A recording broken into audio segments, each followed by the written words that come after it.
Gratitude, जो बंदा gratitude को प्रैक्टिस करेगा वो नेचुरली केयरिंग बन जाएगा। पक्की बात है, ये मैंने खुद आजमा के देखा।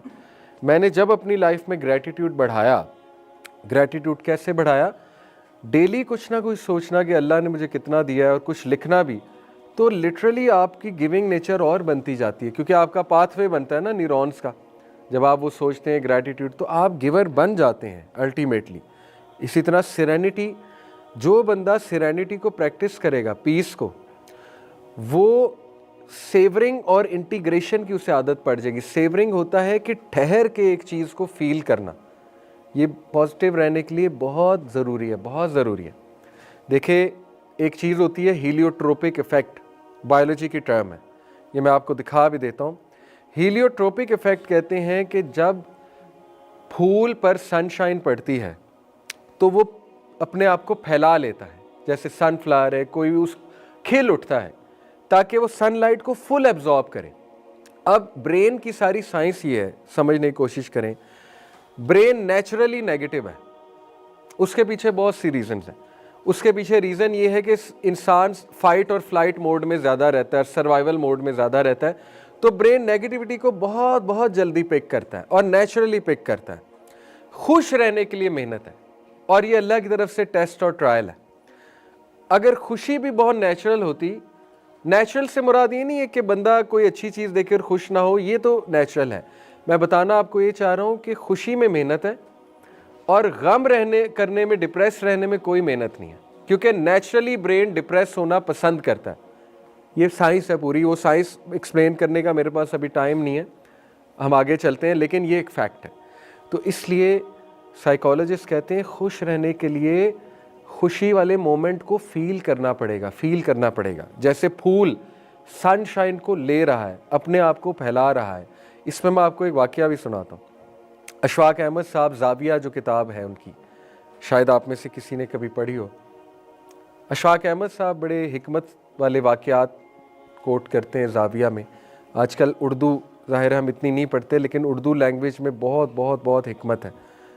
बहरहाल वो वाकया कोट करते हैं, कहते हैं मेरे घर में एक मिस्त्री काम कर रहा था, तो उसने बड़े पीक डे पे छुट्टी कर ली। तो कहते हैं मुझे शदीद गुस्सा चढ़ा, मैंने भी उसके लिए छुट्टी की थी, आ जाएगा मैं काम कराऊंगा, उसने छुट्टी कर ली, एक दिन बस छुट्टी की। कहते मैं उसके घर पहुंच गया, मुझे इतना गुस्सा चढ़ा, मैंने दरवाज़ा खटकाया, उसकी वाइफ निकली, बड़ा डर गई एकदम से। मैंने कहा किधर है वो? कहती आप चले अंदर आए प्लीज़, बैठे हैं हमारे पास। मैंने कहा नहीं, उससे बुलाओ। कहते वो आया, बड़ा डर गया एकदम, फिर मुझे मिन्नत समाजत की, प्लीज़ आप अंदर आएँ, बैठे तो सही। कहते मैं अंदर चला गया, चाय शाय पिलाई मुझे, धूप निकली हुई थी, सर्दियाँ थी लेकिन धूप निकली हुई थी, बड़ा अच्छा मौसम था, और बड़ा रेयर था सर्दी में धूप निकलना, उस मौसम में धूप निकली हुई थी। कहते मैंने नोट किया उसका छोटा बच्चा है बड़ा प्यारा, तो वो क्रॉल कर रहा है, कभी खड़ा होता है, चलता है, 1-1.5 साल का होगा मे बी। तो कहते मैंने उससे पूछा हाँ भाई मियाँ क्या तुमने आज हरकत की, तुम आए नहीं आज? कहते उसने बड़ा शर्मिंदगी का फेस बना, कहा कि शवाक साहब असल में मैं आ रहा था सुबह सुबह, तो एकदम मैंने देखा मेरा बच्चा चल रहा है और पहले नहीं चलता था, तो मुझे इतना अच्छा ये मोमेंट लगा। फिर मौसम बहुत अच्छा था, धूप निकली हुई थी, तो मैंने कहा यार आज घर टाइम देते हैं, खैर है देखी जाएगी। तो खैर अब कुछ लोग बहाने से भी छुट्टियां कर लेते हैं, लेकिन उसकी जेन्युइन रीज़न, उसने कहा कि नहीं मैंने आज सोचा आज घर टाइम दे दूँ। कहते मैं एकदम स्टन हुआ, गुस्सा तो था लेकिन एकदम मेरा गुस्सा ठंडा हो गया। मैंने कहा यार ये बंदा तो हमसे ज़्यादा अक्लमंद है, यानी हम जो है वो इस खुशी, ये खुशी के मोमेंट्स हमारे इर्द गिर्द होते हैं, हम इनको टोटल इग्नोर मार देते हैं। हमने वही स्ट्रेस को हावी किया होता है, डिप्रेशन को हावी किया होता है, लाइफ में कुछ अच्छा नहीं, लाइफ में ये प्रॉब्लम है, लाइफ में वो प्रॉब्लम है। ही सेवर्ड द मोमेंट, इसको कहते हैं सेवरिंग द मोमेंट, रुकना, रुक कर उस मोमेंट को फील करना और उस मोमेंट को लिखना। आज ये हुआ था, ये पुरानी जनरेशन्स करती थी, डायरी लिखती थी, इसीलिए तो खुश होते थे, और हम भी करते थे। मैं जब टीनेजर था, we used to savour moments, we used to write मेरा ट्रिप कैसा था, क्या ख्याल है। आज की जनरेशन क्या करती है, 1000 सेल्फीज़ लेती है, और वो 1000 सेल्फीज़ में से वो 5 सेल्फीज़ देखते हैं, वो कभी यूज़ में ही नहीं आती। एक रिसर्च है, आपको पता है 80% फ़ोटोज़ आज तक नहीं खुलती जो ट्रिप्स पे ली होती हैं, वो रद्दी बनती हैं, वो रिसाइकल बिन में जाती हैं। 80% फोटोज। पुरानी जनरेशन लिखती थी मेरा ट्रिप कैसा है, राइट डाउन दी एक्सपीरियंस, ताकि उसको सेवर किया जाए कि मैंने ये किया। बहरहाल मेमोरीज बना सकते हैं, वीडियो बना सकते हैं, that is also a sort of savouring. लेकिन उसको देखना चाहिए, उसको देखना चाहिए ताकि वो मोमेंट रिविजिट हो। कितने हमारे पास ऐसे रिसर्चेज हैं कि हस्बैंड वाइफ की लड़ाई हो रही थी तो उन्होंने कोई एल्बम खोल ली, एल्बम खोल के अपनी तस्वीर देखने लग गए पुराने, तो दे रियलाइज कि हमने इतना अच्छा टाइम साथ गुजारा है। नॉट एवरीथिंग इज़ बैड, यानी देखो ये भी तो अच्छा टाइम हमने साथ गुजारा हुआ है। That is called savouring the moment. आज की जनरेशन सेवर नहीं करती, फील नहीं करती, नोट डाउन नहीं करती, फ़ौरन भूल जाते। एक अच्छा वाक़या हुआ फ़ौरन भूल गए। तो इसलिए serenity leads to savouring the moment. जो बंदा सुकून चाहता है उसमें सेवरिंग द मोमेंट आ जाएगी, वो फिर ठहराव आ जाएगा उसमें, वो फिर नोट डाउन करेगा कि यार ये तो अच्छा मोमेंट था, आई शुड एंजॉय इट। खाना खा के सेवर किया करें। लोग खाना खाते हुए सेवरिंग नहीं करते, फील किया करें कितना मज़े का लुक्मा है। लिटरली जूस पीते हुए फील किया करें कितना मज़े का जूस है, यानी वो मिठास, वो फल खाते हुए सेवरिंग द मोमेंट। याद ही नहीं होता savouring, because we are using smartphone while eating, ठीक है, तो वो no savouring is involve. Interest leads to exploring. Research है, जिन बच्चों में आप इंटरेस्ट भरते हैं, इंटरेस्ट नहीं मारते, उनका क्यूरियोसिटी नहीं मारते, जैसे नील डिग्रासे टाइसन एक फिजिसिस्ट है, उसने अपना एक वाक़या सुनाया, कहता है कि मैं सड़क पे जा रहा था तो रास्ते में बारिश होकर हटी थी, तो एक छोटा सा खड्डा था रोड पे, उसमें पानी जो है वो जमा हुआ था। तो एक मदर थी, उसका छोटा बच्चा साथ था, तो बच्चा जो है ना वो जंप मारना चाह रहा था उसके अंदर, यानी वो जो उछल के फिर पानी स्प्लैश होता है।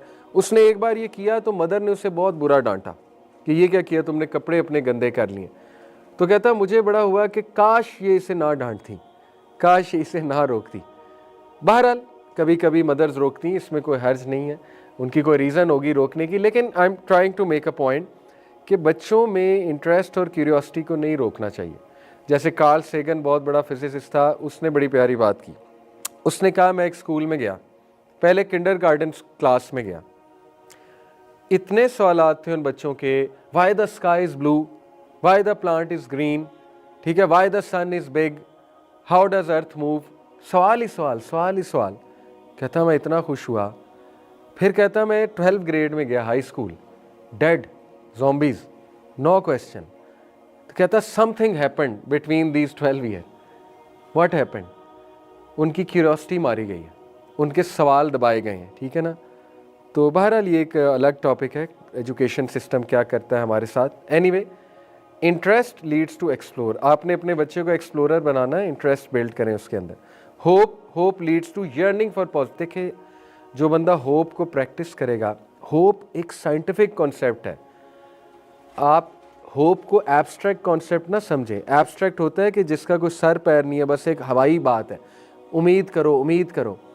उम्मीद एक साइंटिफिक कॉन्सेप्ट है। मैं आपको बताता हूँ, उम्मीद में 2 चीज़ें आती हैं। आप कभी होप को साइंटिफिक सर्च करें गूगल पे जाके, होप की साइंटिफिक डेफिनेशन, तो उसमें एक एजेंसी थिंकिंग है और पाथवे थिंकिंग है, ठीक है। ये 2 साइंटिफिक कॉन्सेप्ट्स हैं। इनसे मुराद क्या है? एजेंसी थिंकिंग है कि you write down what you can do to come out of a situation.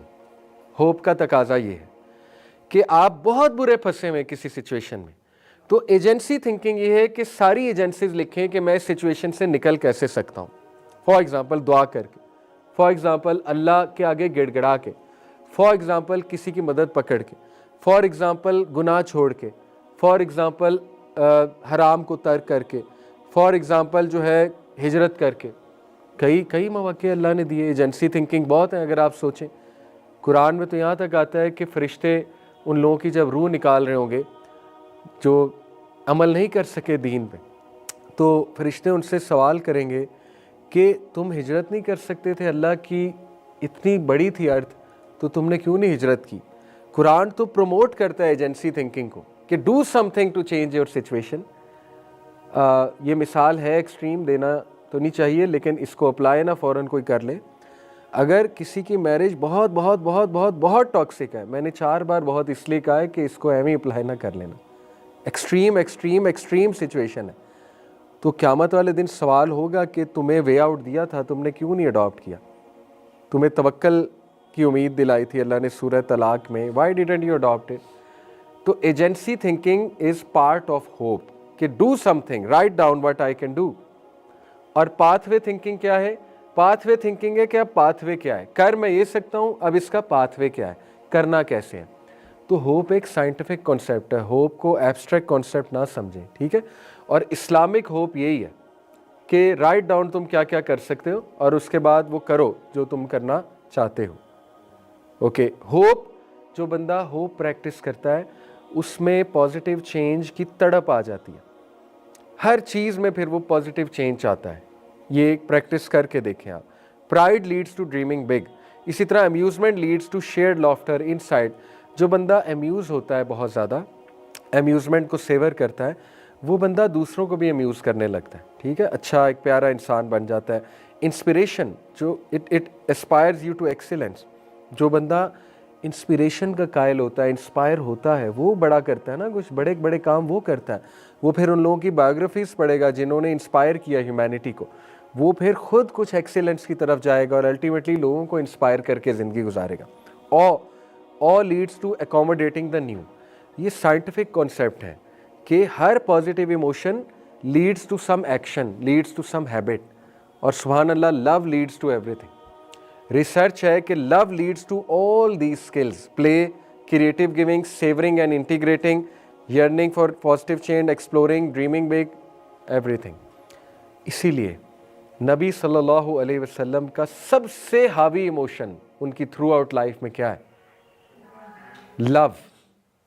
Love for humanity, love for सहाबा, love for family and love for अल्लाह। और हमारा प्लस पॉइंट ये है लव फॉर अल्लाह। जो मर्जी हो जाए लव फॉर अल्लाह नहीं गिरना चाहिए, जो मर्जी हो जाए लव फॉर अल्लाह नहीं रुकना चाहिए, जो मर्जी हो। आप अंबिया के अल्फाज तो देखें, वलम अकुन भी दुआ का रब्बी शकिया। हज़रत ज़करिया कह रहे हैं जिन्होंने कोई 1000 बार तो औलाद की दुआ की होगी, बुढ़ापे तक 1000 बार क्या, लाख बार की होगी, इसके बावजूद अल्लाह से इतनी मोहब्बत है कि ना अल्लाह के बारे में नेगेटिव नहीं सोचना। कहा, ए मेरे रब, मैं तो कभी मायूस ही नहीं हुआ तुझसे दुआ करके, वलम अकुन भी दुआ का रब्बी शकिया। इतना लव इब्राहिम अलैहिस्सलाम का। कहते हैं कि मुझे खिलाने वाला अल्लाह है, मुझे पिलाने वाला अल्लाह है, वही तो है जो मेरा ख्याल रखता है। और फिर कहा, जब मैं बीमार होता हूँ तो मुझे शिफा देता है। पॉजिटिव चीज़ों की निस्बत किसकी तरफ है? अल्लाह। बीमारी की निस्बत किसकी तरफ है? अपनी तरफ। हालांकि अल्लाह की तरफ से भी, लेकिन इतनी मोहब्बत है कि अल्लाह के अदब में कमी ना है। जैसे एक बाप से इतनी मोहब्बत बच्चा करता है कि कोई भी नेगेटिव जुमला ना बोले। कहा, जब मैं बीमार होता हूँ तो मुझे कौन शिफा देता है? शिफा की निस्बत अल्लाह, बीमारी की निस्बत अपने आप से। ये होती है मोहब्बत अल्लाह से। हज़रत हाजरा, इतनी मोहब्बत। हज़रत इब्राहिम छोड़ के चले गए, खामोश हैं। अल्लाह माफ़ करे, अल्लाह माफ़ करे, आज कोई ऐसे हस्बैंड करे तो क्या होगा। छोड़ के चले गए, खामोश हैं, बोल ही नहीं रहे, बोल ही नहीं रहे। हज़रत हाजरा पूछ रही हैं, बताएं तो सही हम यहाँ क्यों आए हैं? खामोश। हज़रत हाजरा अक्लमंद थी, समझ गई, कहती अल्लाह का हुक्म है। कहा, नाम, that's it, that's all he said, yes. हज़रत हाजरा चुप हो गए, कबूल है। इतनी मोहब्बत, इतनी मोहब्बत। हज़रत मोहम्मद सल्लल्लाहु अलैहि वसल्लम ताइफ के वाक़े के बाद कितना दुखी थे, कितना दुखी थे। अल्लाह से कहा, ए अल्लाह, आप मुझे इनके हवाले करते हैं जो मेरे साथ ये सलूक करते हैं। सारी बातें करके कहा, O my lord, if you are please with me then nothing else matters. अल्लाह, जब तक तू राज़ी है, नथिंग एल्स मैटर्स।